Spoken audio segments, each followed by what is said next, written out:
Oi você, eu sou a Fabi e há algum tempo, pelo menos uma ou duas vezes por mês, eu venho recebendo mensagens de inscritos aqui do canal me relatando sofrimento com relação a bullying e autoaceitação.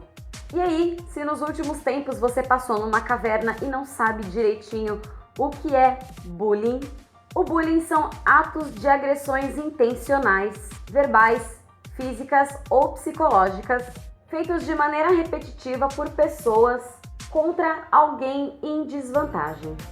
Mesmo sem ter uma denominação para a palavra bullying em português, ele é entendido como ameaça, opressão, intimidação, humilhação e maltrato. Às vezes pode parecer uma simples brincadeira de criança, mas não é. Crianças e adolescentes que sofrem bullying podem se tornar adultos com sentimentos negativos e baixa autoestima. Tendem a adquirir sérios problemas de relacionamento, podendo inclusive apresentar comportamento agressivo. E em casos extremos, a vítima pode inclusive cometer suicídio. E com relação a isso, eu tenho certeza que você já deve ter ouvido algum caso ou na internet ou na TV de algum adolescente que por sofrer bullying acabou cometendo suicídio. E eu curiosamente me pergunto como as pessoas que fizeram isso com essas vítimas de suicídio, como essas pessoas conseguem dormir à noite. Bom, olha pra minha cara. Literalmente. Acho que você já deve saber que eu também fui vítima de bullying. Sofri com bullying a minha vida inteira e ainda passo por algumas situações mesmo sendo adulta. A diferença é que eu já não sofro mais com isso. Então, senta que eu vou te contar a minha história de bullying. Tudo começou lá em 1985. Sim, essa sou eu e eu nasci sem pinta. Porém, com alguns meses de idade, a minha pintinha foi ficando uma manchinha rosada até virar essa bolinha marrom que vocês podem apreciar hoje. Meu irmão mais velho adorava a minha pinta, tanto que ele chegou até a rabiscar o rosto de uma das minhas bonecas bebês quando eu era bem pequenininha. E aí, a minha vida era muito feliz até então. Eu morava com meu pai, com a minha mãe e com meu irmão e nem me dava conta de que ter uma pinta no rosto era uma coisa incomum. Afinal de contas, eu nasci com ela, então pra mim era uma coisa normal. E as pessoas quando viam eu pequenininha com uma pintinha no rosto falavam: "Ai, que gracinha, ela tem um charmezinho aqui." E todo mundo ficava dando aquela paparicada e eu ficava toda: "Legal, eu tenho um charminho." Eu já comentei aqui que eu não tenho muitas lembranças da minha primeira infância, então as primeiras lembranças que eu tenho da escola foi com 8 anos de idade e nessa época eu já sofria bullying. Porque o bullying, ele gera uma reação em cadeia que é a seguinte: eu apareci com uma característica incomum. As pessoas não souberam aceitar isso direito e começaram a me excluir e a me zoar. Se eu fazia uma amizade, a pessoa que fazia amizade comigo também era zoada porque estava andando comigo. Logo, poucas pessoas queriam ficar comigo por medo de serem zoadas. E aí eu era excluída. Antes da escola, eu tinha um charminho no rosto. E aí, quando eu comecei a interagir com outras crianças, o charme acabou virando: "Eca! Credo! Que é isso aí na sua cara?" E o charme já não era mais charme. Ele já era feio, esquisito, bizarro, estranho. E quando você é criança, você está buscando a sua identidade. Você quer pessoas que tenham afinidades com você e você quer se sentir incluído num grupo. Só que algumas crianças que juntam a ignorância com a vontade de aparecer para os demais faz com que a criança que tem uma característica diferente, no meu caso a pinta, se sinta excluída. Faça com que ela gere ofensas, trocadilhos, piadas. E não adianta você falar: "Ah, Fabiola, você devia ter falado para um adulto." Sim, eu já tentei fazer isso várias vezes quando era criança. Mas sabe o que os adultos diziam? "Ah, liga não, eles que são bestas." Ou: "Liga não, ignora." se eu pudesse voltar no tempo, eu responderia: Ah, claro, nossa! Como eu não pensei nisso antes? É só isso! Eu não sei o que seria de mim sem você, com esse conselho incrível de... Liga não! Agora todos os meus problemas estão resolvidos, muito obrigada! Sério, ignorar. Com 8 anos eu nem sabia o que era isso. E convenhamos que ignorar crianças com quem você passa 9 meses do ano não é uma tarefa muito fácil, né? Eu perdi as contas de quantas vezes eu chorei pra não ter que ir pra escola, pra não ter que passar por isso. Mas eu fui levando, afinal de contas eu não tinha outra escolha. E depois que isso começou a acontecer, toda vez que um adulto falava que a minha pinta era um charme, eu ficava muito irritada. Algumas inclusive perguntavam se eu gostava. E eu não mentia não, eu falava, eu odeio e um dia eu vou tirar. E não adiantava falar pra professora, pra diretora, pros pais. O que eles faziam é chamar o menino na diretoria, dar uma bronca nele e no dia seguinte acontecia tudo de novo. A explicação que a psicologia dá pra quem faz bullying é que crianças que geralmente fazem isso são crianças inseguras que precisam de um diferencial para se sobressair e para isso eles usam o constrangimento de alguém. No caso, eu. O curioso é que eu tinha motivos para ser insegura e eu nunca pensei em infligir esse tipo de sofrimento para um outro ser humano. E olha que vocês sabem que na escola não falta oportunidade, tem para todos os gostos. E o mais curioso é que quem me zoava também não era lá essas coisas. Mas eu vou te contar... Deixa eu tomar um café antes. Mas eu vou te contar qual foi o bullying que mais doeu na minha vida. Foi quando eu tinha 13 anos de idade e ele veio do primeiro menino por quem eu me apaixonei. Imagina a cena, fecha os olhos, imagina você, uma garotinha, entrando no pátio da escola. Quando você avista o menino que você é apaixonada, ele aponta na sua direção para todo mundo ver e fala: Nossa, tem uma barata na cara dela! E todos os rostos se viram para você. Uma escola inteira, um pátio lotado, olhando e rindo da sua cara. Não foi fácil. Eu nunca fui uma garota de chorar, nunca fui uma pessoa de chorar fácil. Mas ali, infelizmente, nasceu uma pessoa muito, muito, muito rancorosa. Eu cresci sem confiar em ninguém.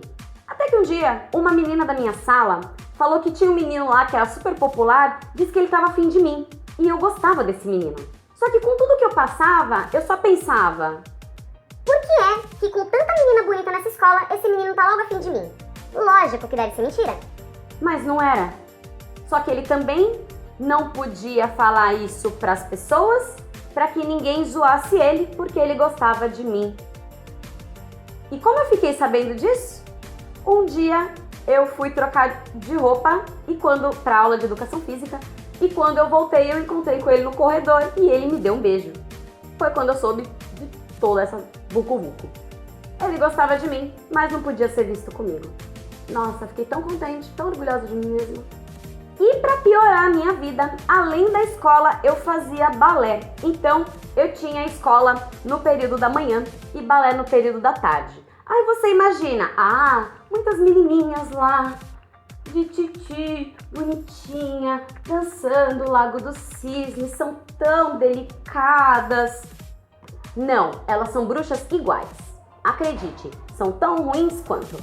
Inclusive, se eu tiver que mensurar em qual dos dois ambientes eu sofri mais bullying, se foi na escola ou se foi no balé, olha, tá pau a pau. Então, você já imagina como era a minha autoestima. Aliás, que autoestima? E assim foi, adolescência fora, até que eu comecei a namorar com 16 anos de idade.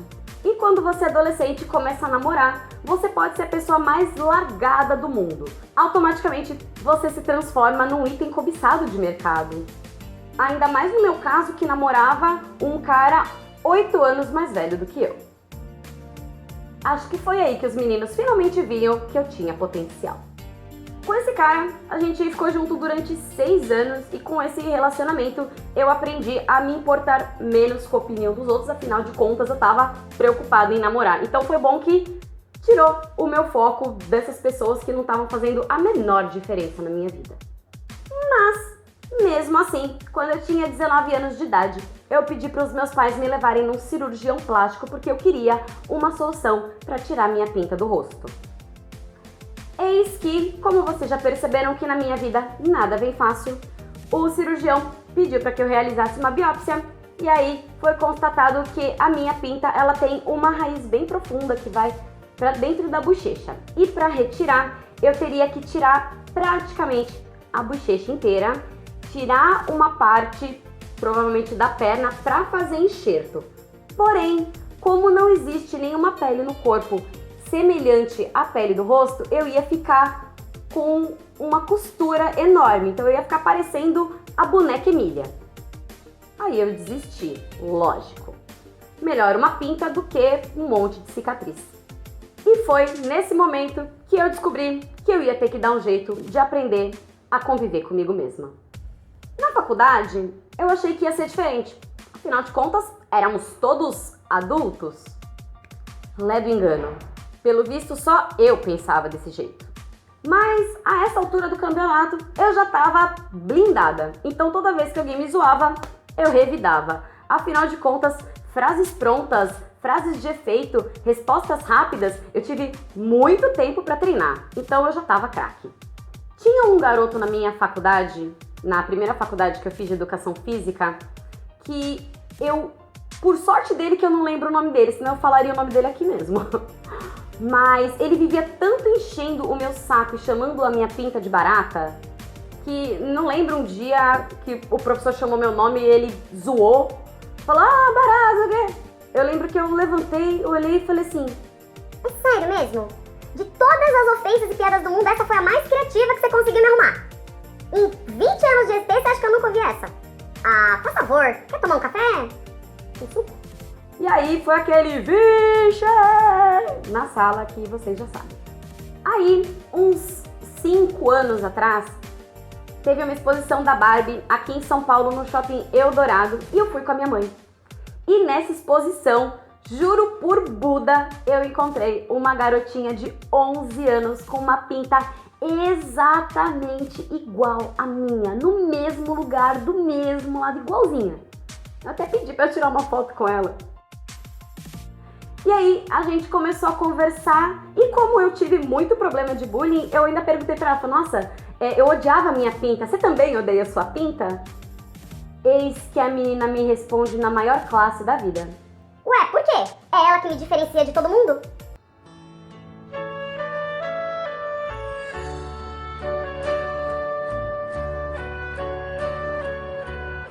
Eu tomei uma voadora no peito, não tinha nem o que responder pra menina.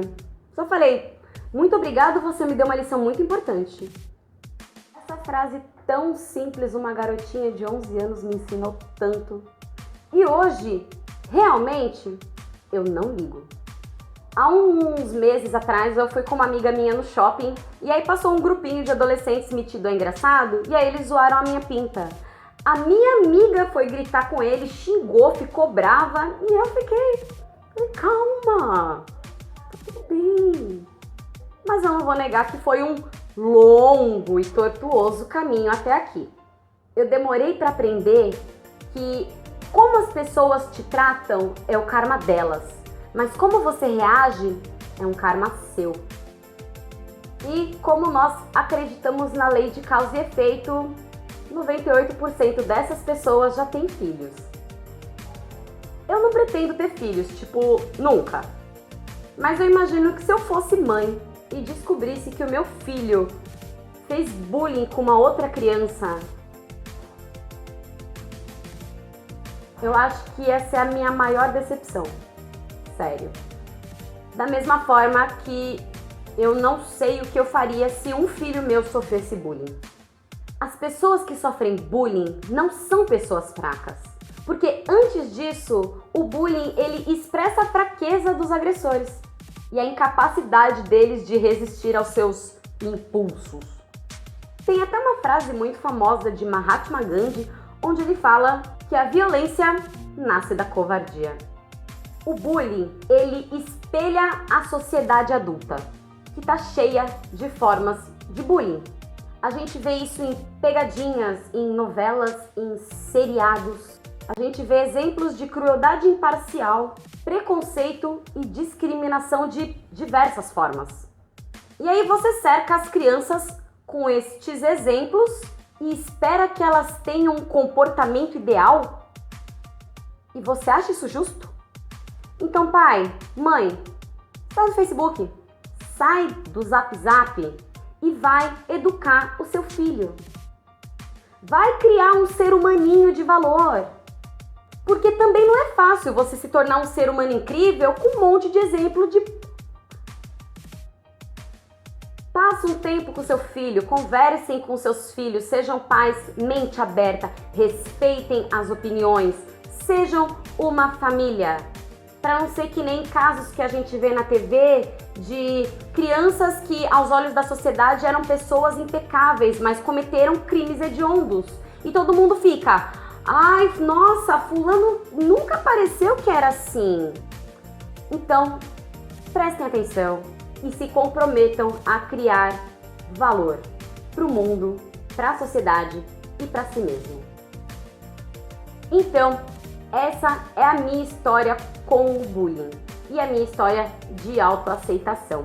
Se você gostou, não esquece de deixar o seu like, se inscrever aqui no canal e ver os diversos vídeos dessa playlist. Se você quiser, você pode também me mandar um e-mail no afabiporaí@hotmail.com, tá bom? Então, por hoje é só. Um beijo e tchau, tchau!